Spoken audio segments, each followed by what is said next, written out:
मुलुंड दुर्घटनेतील एका मृताच्या वारसांना सरकारकडून 5 लाख, MMRDA कडून 15 लाखांची मदत, 3 जखमींच्या उपचाराचा खर्च प्रशासन करणार, दोषींवरती कारवाईसह इतर ठिकाणच्या कामाचं सेफ्टी ऑडिट होणार, मुख्यमंत्र्यांची माहिती।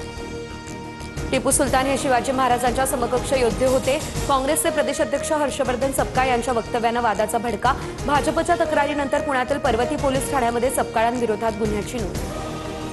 टिपू सुलतानसारख्या नराधमाची तुलना शिवरायांसोबत करताना लाज वाटायला हवी, हर्षवर्धन सपकाळांनी माफी मागावी, काँग्रेसचा उद्धव ठाकरेंनी भूमिका स्पष्ट करावी, मुख्यमंत्री फडणवीस हे संतापले। टिपू सुलतान दहशतवादी नव्हते, नागपूरसह अनेक ठिकाणी त्यांची स्मारकं, मालेगाव महापालिका दालना, टिपू सुलतानच्या फोटोवरील टीकेनंतर उपमहापौर शाने हिंद यांचं भाष्य, तर टिपू महापुरुष नव्हता, ठाकरेंच्या शिवसेनेचा निशाणा। म्हात्रोळी गावामध्ये जमीन मोजणीसाठी गेलेल्या विधानसभा अध्यक्ष नार्वेकरांच्या सहकार्याला संतप्त शेतकऱ्यांची मारहाण, तीव्र विरोध केल्यानंतर नार्वेकरांनी पळ काढला, राऊतांचा दावा। मात्र माझा या घटनेशी काही एक संबंध नाही, राहुल नार्वेकर यांचं या प्रकरणावरती स्पष्टीकरण।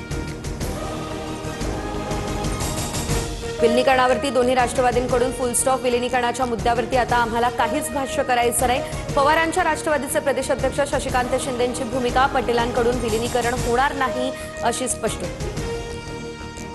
शरद पवार यांना खासदार करण्याएवढं महाविकास आघाडीचं संख्याबळ, राज्यसभेची निवडणूक लढवणार असं पवारांनी सांगितलं। संजय राऊतांचा दावा, 2 एप्रिलला पवारांच्या खासदारकीचा कार्यकाळ संपणार। वरळी विधानसभेतील आर्थर रोडच्या लक्ष्मीनारायण मंदिराचे बांधकाम पाडण्याची नोटीस, 15 दिवसांच्या आत मंदिर तात्पुरता प्रस्तावित जागेवरती स्थलांतरित न केल्यास कारवाईचा इशारा, मंदिर पाडण्यासाठी स्थानिकांचा मात्र विरोध।